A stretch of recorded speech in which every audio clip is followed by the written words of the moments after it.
आज हम अध्ययन करेंगे क्लास 11 का पाठ नंबर 11, जिसका नाम है द्रव्यों का तापीय गुण। इससे पहले हमने अध्ययन किया था रैखिक प्रसार गुणांक, क्षेत्रफल प्रसार गुणांक और आयतन प्रसार गुणांक। आज हम अध्ययन करेंगे तापीय प्रतिबल।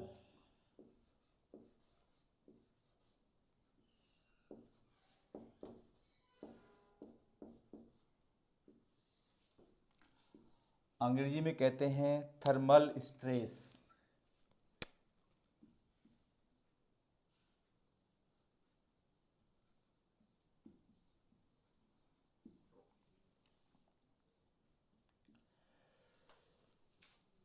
किसी छड़ के दोनों सिरों को दृढ़ आधार से जकड़कर ताप बढ़ाने के कारण छड़ में संपीड़न विकृति होती है।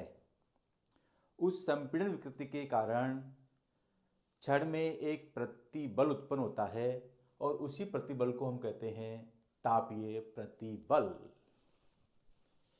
तो मैं परिभाषा देता हूं। किसी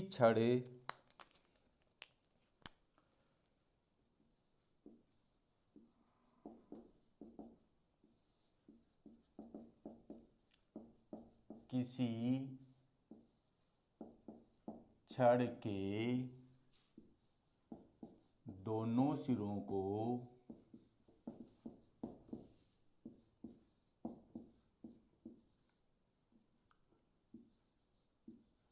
दृढ़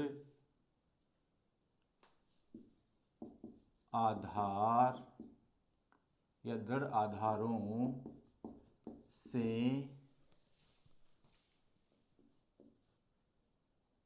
जकड़कर ताप बढ़ाने के कारण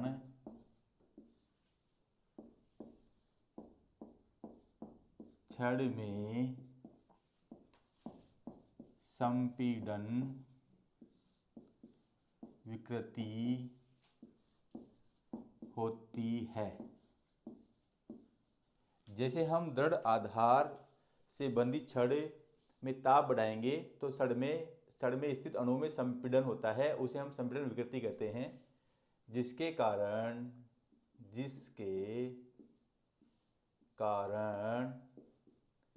छड़ में एक प्रतिबल या स्ट्रेस उत्पन्न होता है, जिसे तापीय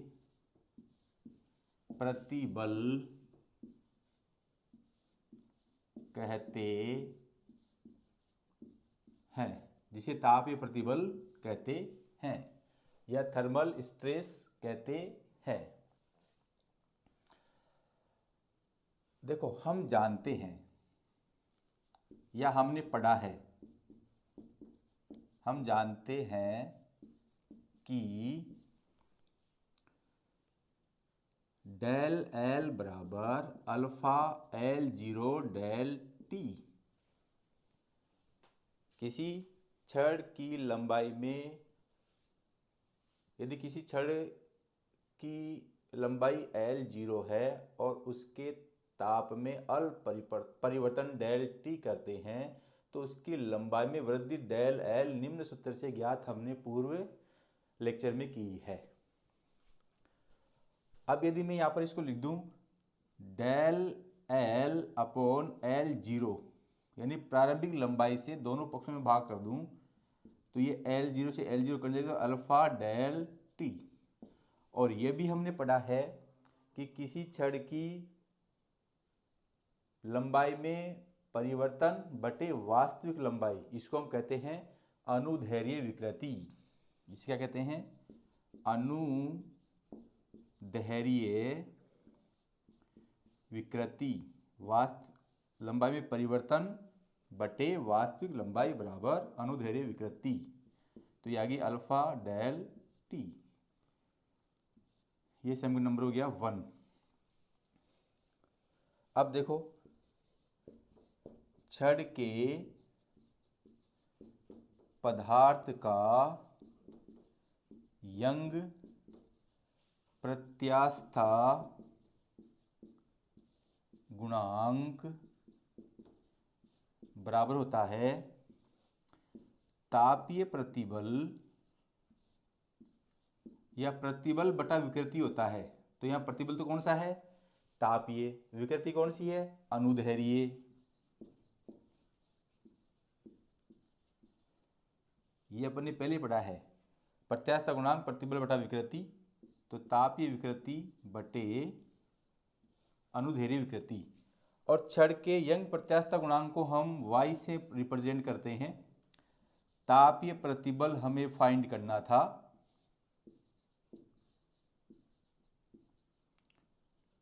और अनुदैर्ध्य विकृति हमारी कितनी आ गई? Alpha del T. तो तापीय विकृति, तापीय प्रतिबल बराबर आ जाएगा y alpha del T. y alpha del T, जहां पर y क्या है? यंग प्रत्यास्था गुणांक, अल्फा छड़ रेखिक प्रसार गुणांक, और डेल टी।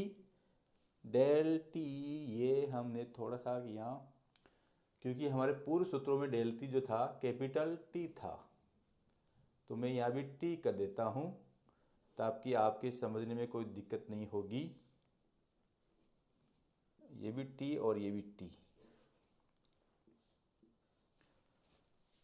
बार बार लीनियर भौतिक राशि लेने से थोड़ा सा माइंड में डिस्टर्बेंस होता है।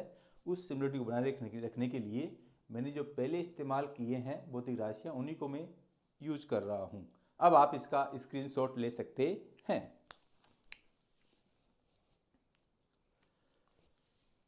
ये मान लेते हैं कि पॉइंट नंबर 1 था। अब पॉइंट नंबर 2, रेखीय प्रसार गुणांक और क्षेत्रीय प्रसार गुणांक में संबंध।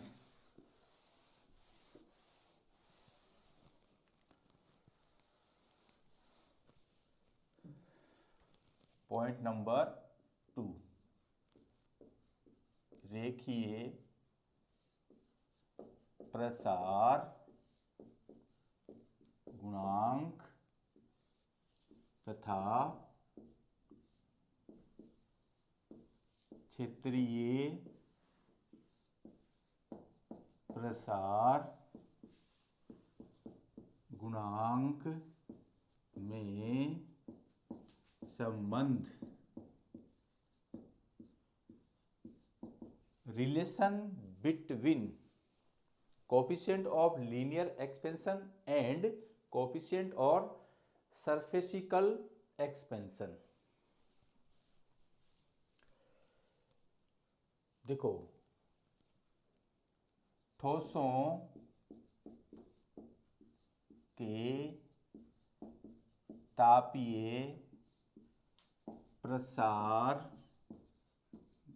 में हमने देखा था डेल एल बराबर alpha L zero del T. ये क्या था? किसी छड़ की प्रारंभिक लंबाई एल जीरो में यदि हम उसमें अल्पताल डेल टी देते हैं तो उसकी लंबाई में परिवर्तन या वृद्धि डेल एल होता है। तो उसका सूत्र हमने ये निकाला था। और हमने ये भी देखा था कि डेल एल बराबर होता है एल माइनस एल जीरो। अंतिम लंबाई एल और प्रारंभिक लंबाई एल जीरो का जो अंतर होता है वही डेल एल होता है, और ये होगा alpha L zero del T. तो एल बराबर हो जाएगा L zero alpha L zero del T. तो एल बराबर हो जाएगा एल जीरो, दोनों पदों में कॉमन है, 1 प्लस अल्फा डेल टी। ये हमारा इक्वेशन नंबर हो गया 1। ये तो था ठोसों के तापीय प्रसार में रेखीय प्रसार। अब यदि मैं क्षेत्रीय प्रसार हुआ इसी प्रकार क्षेत्रीय प्रसार, इसी प्रकार क्षेत्रीय प्रसार, देखो या तो मैं ये लिखूं कि डेल ए बराबर अल्फा ए जीरो डेल टी, और फिर डेल ए को लिखूं ए माइनस ए जीरो, और फिर पूरा ये सिस्टम करूं, तो मैं इसी प्रकार क्षेत्रीय प्रसार ए इजिकल टू, यहाँ पे क्या जाएगा ए जीरो, वहाँ पर क्षेत्रीय प्रसार गुणांक था beta, beta del T, equation number 2। और आयतन प्रसार, आयतन प्रसार क्या हो जाएगा, v आ जाएगा, यहाँ v0 आ जाएगा, और यहाँ जाएगा 1 प्लस गामा डेल टी, क्योंकि आयतन प्रसार गुणा गामा था, समीकरण नंबर 3। अब देखो यहाँ थोड़ा सा अपने को सोचना पड़ेगा। माना कि ये आपका कोई ठोस घन है, ठोस घन है जिसकी भुजा की लंबाई L है।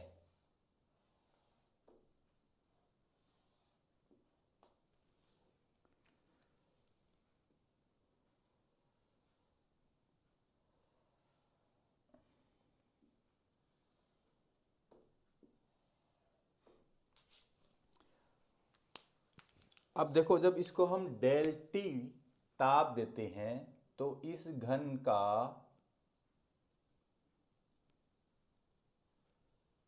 प्रसार होता है।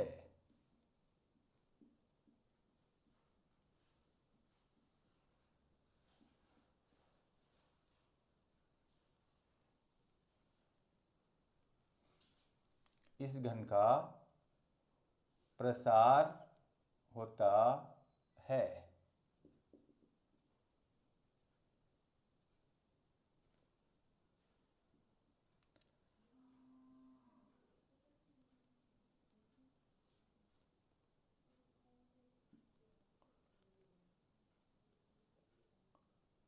देखो मैं इसमें अंतर करने के लिए थोड़ा डॉट डॉट डॉट कर देता हूं।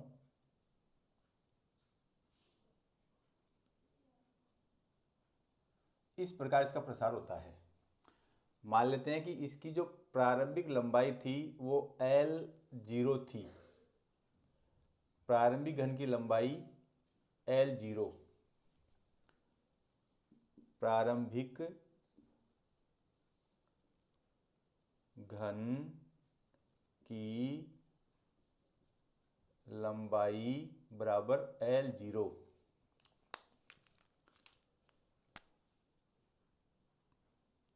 प्रारंभिक घन का क्षेत्रफल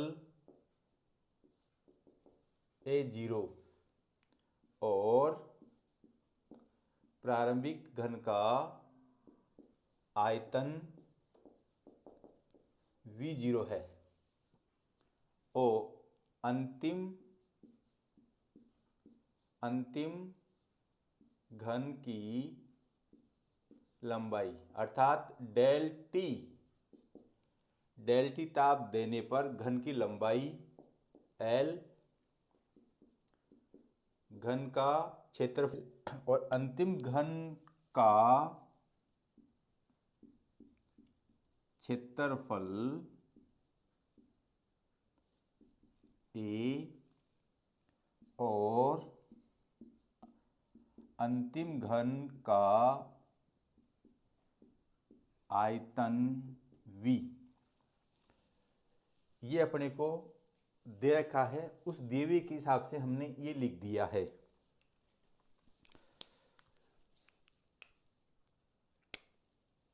यहाँ पे ये वाली भुजा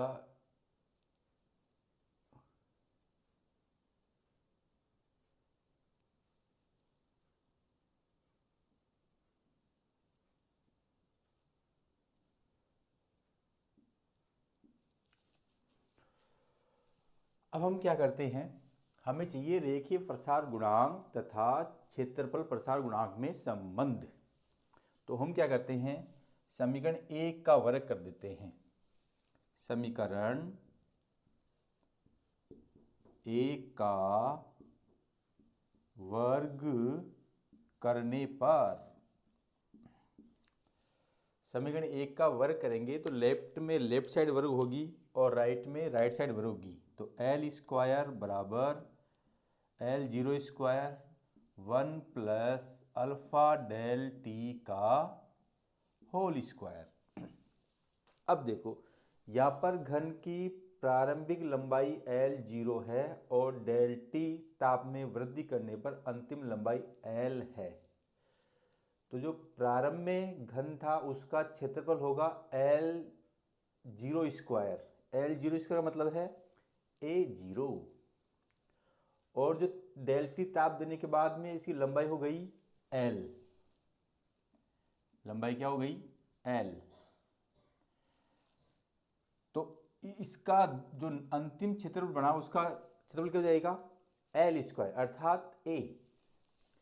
तो मैं इसको तो लिख सकता हूं ए, इसको लिख सकता हूं a zero a plus b का whole square, a square plus 2ab plus b square.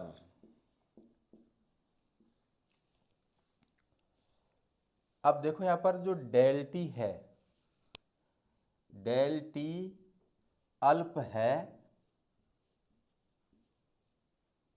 अतः डेल टी स्क्वायर को लगभग शून्य ले लेते हैं। देखो छोटी संख्या है और उसका वर्ग करेंगे तो वो और छोटी हो जाएगी, अतः इसको हम क्या ले लेते हैं, जीरो ले लेते हैं।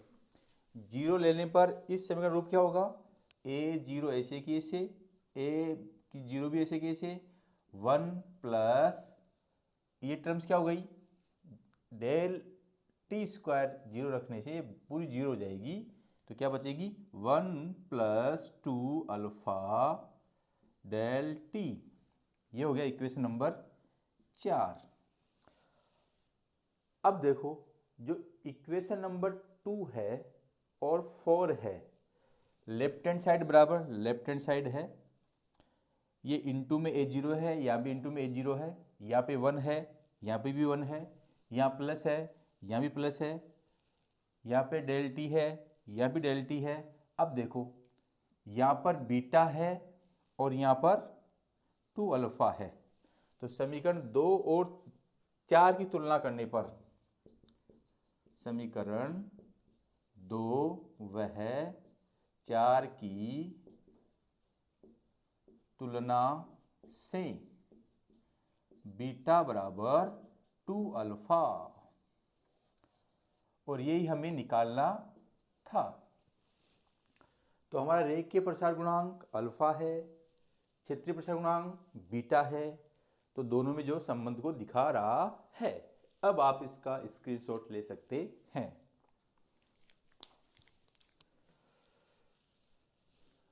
नंबर 3,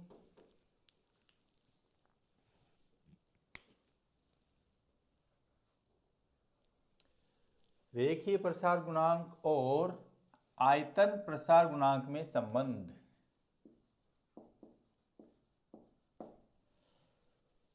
ये तीनों समीकरण एज इट इज रहेंगे। अब हम क्या करते हैं, समीकरण 3 का वर्ग की जगह क्या करते हैं, घन करते हैं।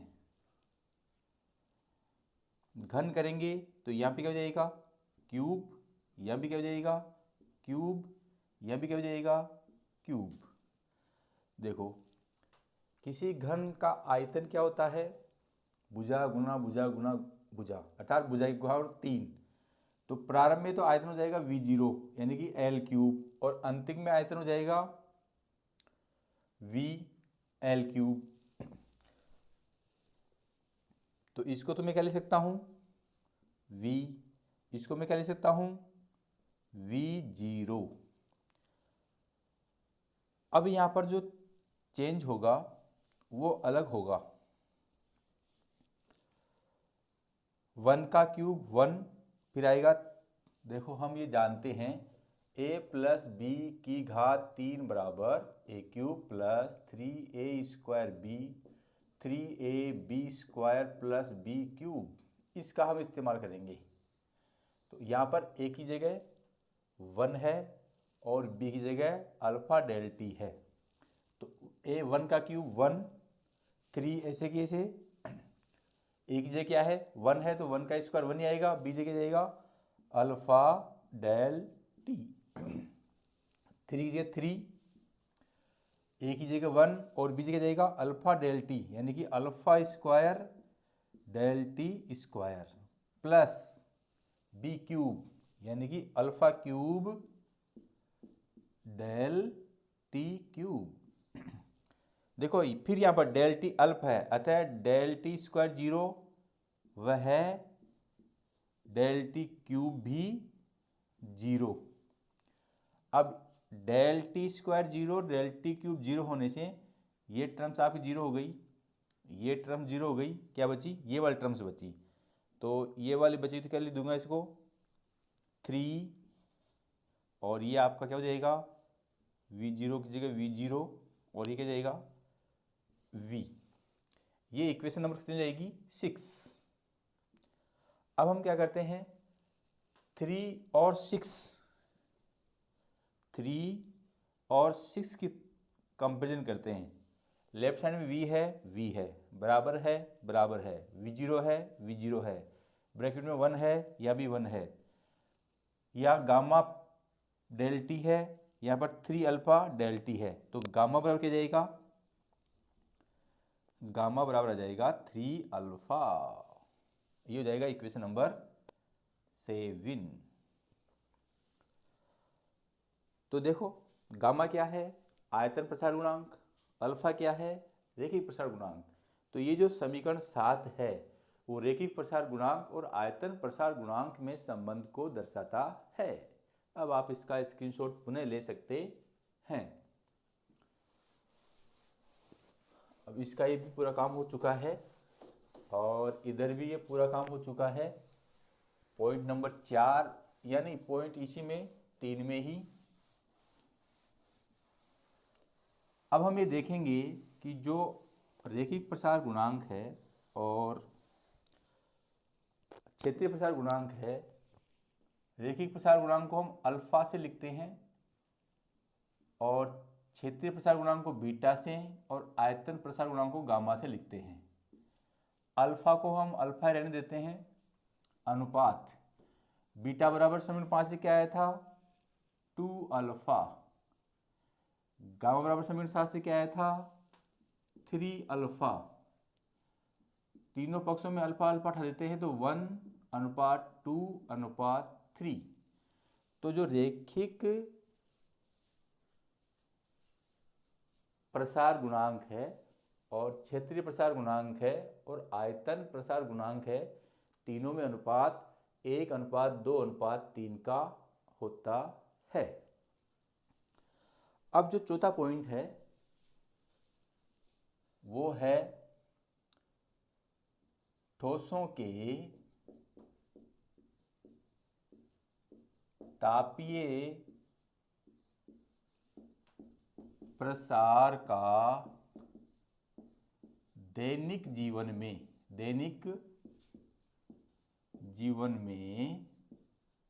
प्रभाव या दैनिक जीवन में उपयोग, इसको हम कैसे भी लिख सकते हैं। तो ठोसों के तापीय प्रसार का दैनिक जीवन में महत्वपूर्ण उपयोग है जो निम्नलिखित है। उपयोग नंबर 1 या प्रभाव नंबर 1,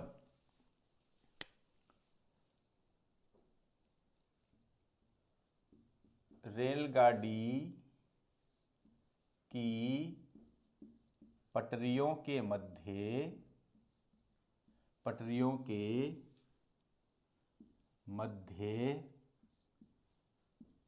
रिक्त स्थान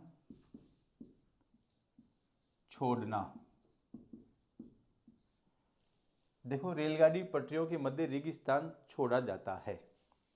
यदि हम रेलगाड़ी की पटरियों के मध्य रेगिस्तान नहीं छोड़ेंगे, पहले तो हम ये ये निश्चित करते हैं कि रेगिस्तान क्यों छोड़ते हैं। देखो, जब भी गर्मी के दिन होते हैं तो ताप बढ़ जाता है। ताप बढ़ने की वजह से जो लौह है उसमें प्रसार होता है। यदि हम रेगिस्तान नहीं प्रसार होगा तो रेगिस्तान छोड़ने से प्रसार आसानी से हो जाता है, कोई प्रॉब्लम नहीं आता है। यदि हम रेगिस्तान नहीं छोड़ते हैं तो गर्मी के दिनों में रेल की पटरियां ताप पाकर तिरछी हो जाती हैं, जिससे दुर्घटना होने के चांस होते हैं। दूसरा इसका प्रभाव जो है वो है कांच के गिलास में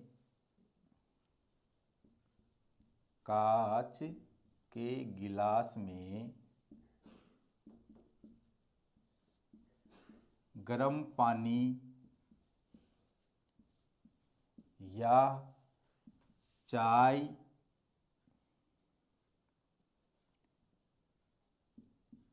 डालने पर टूटना,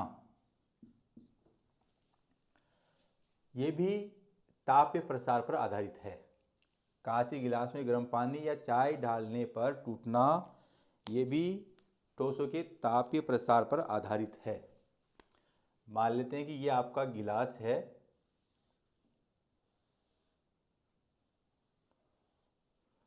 इसमें मैंने गर्म चाय डाल दी। गर्म चाय डालने से इस गिलास के अंदर के जो ठोस है, जो अंदर का ठोस या पृष्ठ है, उसमें प्रसार होगा। हमने देख लिया है, जब भी किसी पदार्थ को ताप देते हैं तो उस पदार्थ में रैखिक प्रसार भी होता है, क्षेत्रफल प्रसार भी होता है और आयतन प्रसार भी होता है। तो यहाँ पर अंदर गर्म पानी से इसका प्रसार होता है, परंतु बाहर का तापमान कम होने से बाहर की पृष्ठ का प्रसार नहीं हो पाता है। अतः बाहर की पृष्ठ का प्रसार नहीं होता है, अंदर की पृष्ठ का प्रसार होने से गर्म पानी या चाय डालने से ये टूट जाता है।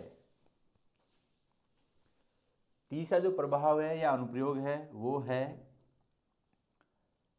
टेलीफोन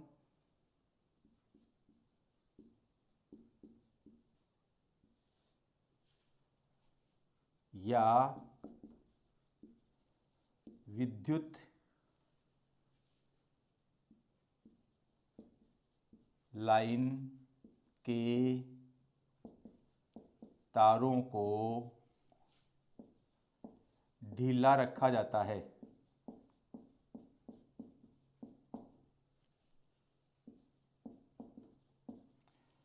जैसे मान लो आपने देखा होगा, ऐसा खंभा होता है और ऐसा एक खंभा इधर भी होता है, ये वाला थोड़ा ऊपर होता है। तो एक तार इससे यूँ बंधा होता है इनसे ढीला सा, और इससे तार यूँ बंधा होता है और ये थोड़ा डॉट डॉट आएगी और ये तार यहाँ भी डॉट डॉट आगे यूँ बंधा होता है इसमें। अब इन जो ये खंबे के 3 सिरे होते हैं, उनसे तीनों वायर बंधे होते हैं और इनको ढीला रखा जाता है। अब ढीला क्यों रखा जाता है? ठंड के दिनों में ये सिकुड़ के इनकी दूरी कम होने लगती है।